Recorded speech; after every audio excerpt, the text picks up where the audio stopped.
You can be seated. And let me tell you, this was not in my life plan to be standing up here, but yet here I am. So thank you, everybody, for being here. I'd like to ask us to just take a minute to be still. The Psalms tell us to be still and know that I'm God. And there was a lot of rushing and hullabaloo to get everybody to this moment. So let's just take a minute to breathe before we get started, especially you guys.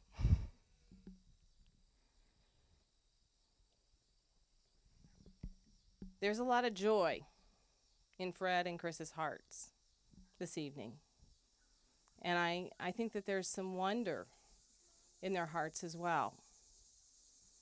Both Fred and Chris had a journey to get here. They both had a marriage before this one that didn't end in the happily ever after, and that's painful. That's painful for Fred and for Chris. It's painful for the kids and the grandkids. But then there's grace. And the one thing God lets us know is that that grace is always extended, and that there is an infinite number for God of second chances. And Fred and Chris traveled a journey alone at first, and then together, became friends, and then that friendship became something more.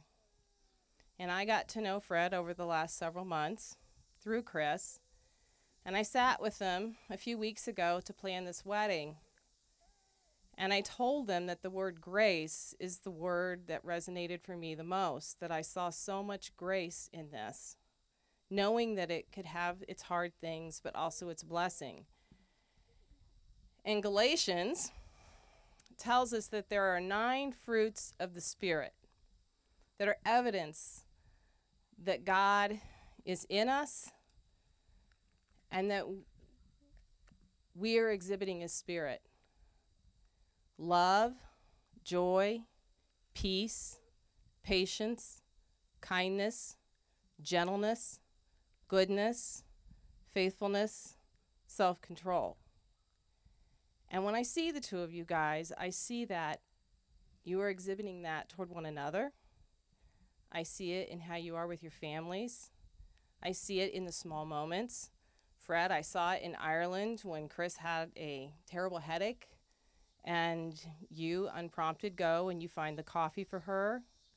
I see it when you're over there with Teddy and no one's watching, and Lucy's over there as well, and she does not want to share the little bird that she has.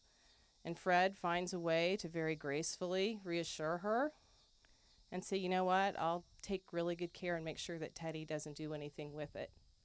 That's goodness. I did not know you were watching. That's what ministers do, Fred.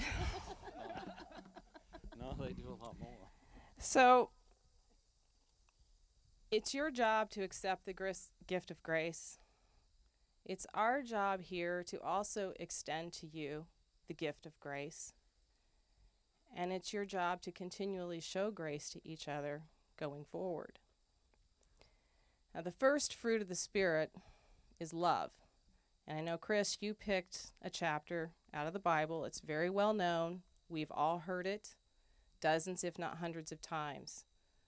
So the challenge I'm going to put out to all of us here, including you two today, is to listen to it as Jess reads it for us again here in a minute, and think about how showing that kind of love requires extending a lot of grace.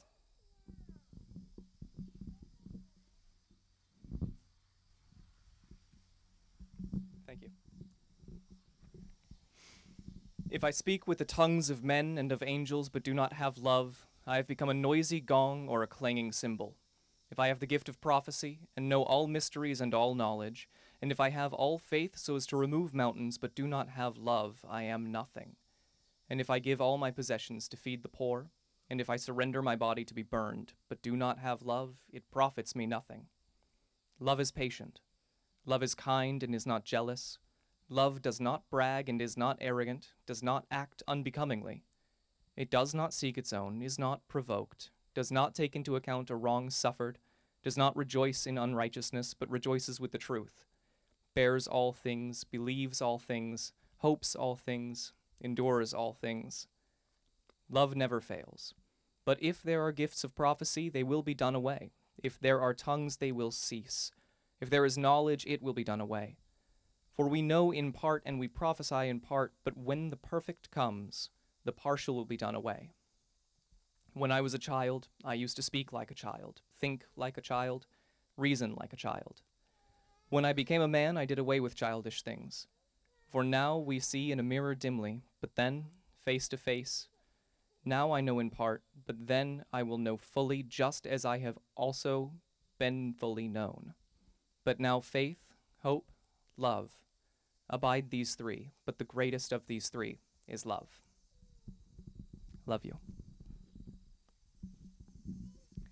Let's all take a minute and pray together.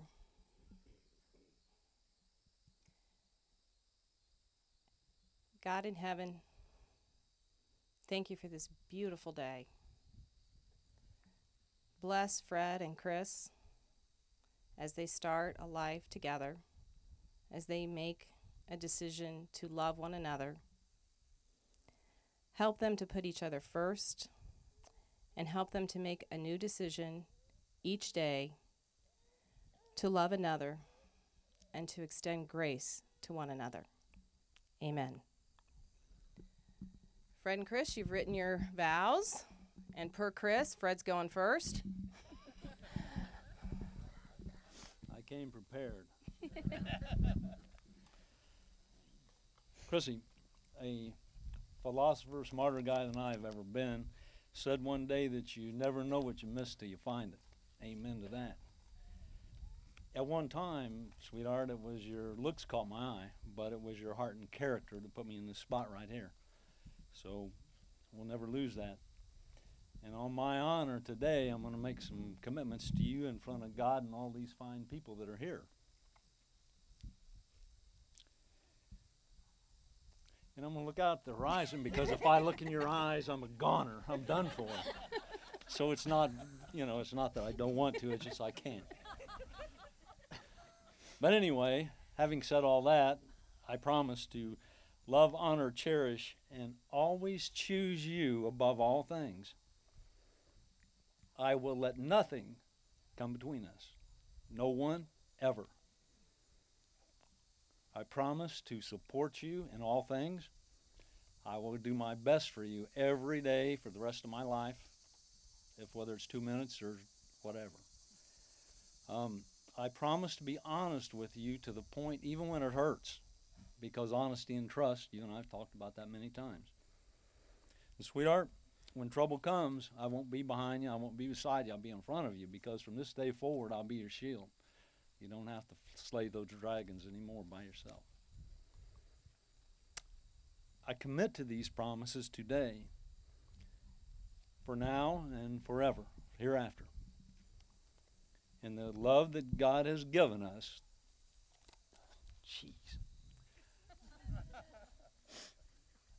the love we found is a gift from God, and I lost my note, is a gift from God, and what we do with it is our gift back to Him. Excuse me just a moment. Because I love you, Chrissy, I make these promises. I didn't really need them. Because I love you, I make these promises, and I will hold these promises for now and hereafter. And my answer today, when this lady asked me today and every day from here on out, will be I do. And please don't rip my heart out with what you got in your hand. I'm on the edge here. Dang it. You changed the format on me. That was all promises. Fred, I'm just going to go with what I wrote. You did a lot of ad-libbing. All right. I promise to be your best friend and your encourager and your confidant and your companion for as long as God gives us together. I promise to always look for the good in you and to see your strengths above your weaknesses. I promise that Even though you often seem like everybody's Superman, to me, you can also be Clark Kent, or even Best Fred. I promise to love you like no one ever has, and to do the work required to keep that love strong every single day. I promise to never walk away. I promise to never back down. Amen to that. I promise to fight with you when it requires. I promise to make up with you after every fight. I promise to admit when I'm wrong and to do things your way sometimes. I promise to cherish you and to honor you and to be true to you and to this commitment that we make. Always, I promise to choose you.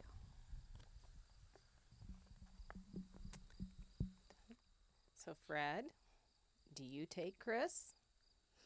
Are you really, really sure? To be I your do. lawfully wedded wife? I already said I do. I do. And Chris, do you take Fred to be your lawfully wedded husband? Absolutely, I do. Bit of a All right. hesitation. There was. But she said yes. Now, Fred and Chris have rings for one another, and these are Claddagh rings, which I'd heard of them, but I wasn't really familiar with them until Chris and Fred got them. It's an Celtic tradition, Irish, and there is head, hands, heart, and crown on these rings. And the hands clasped together symbolize friendship, which is where their relationship started. The heart symbolizes love, and the crown symbolizes loyalty. So, Fred, I'm going to ask you guys to remove the rings.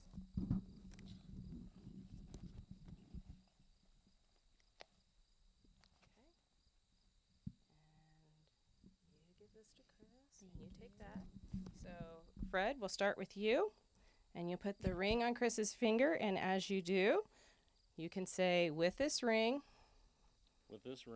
I pledge my friendship, love, and loyalty to you.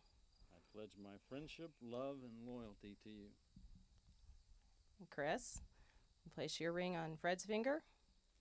With this ring, I pledge my friendship. I pledge my friendship, love, and loyalty to you. Okay. I'm very honored to pronounce you husband and wife. Fred, you may kiss your bride. All right.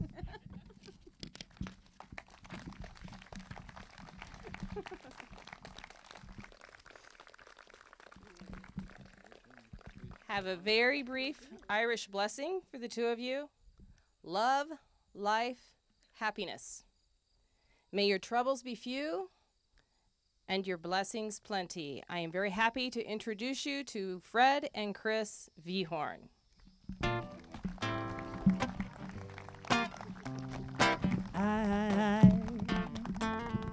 I'm so in love with you. Whatever you want to do is alright with me. 'Cause you make me feel so brand new. And I want to spend my life with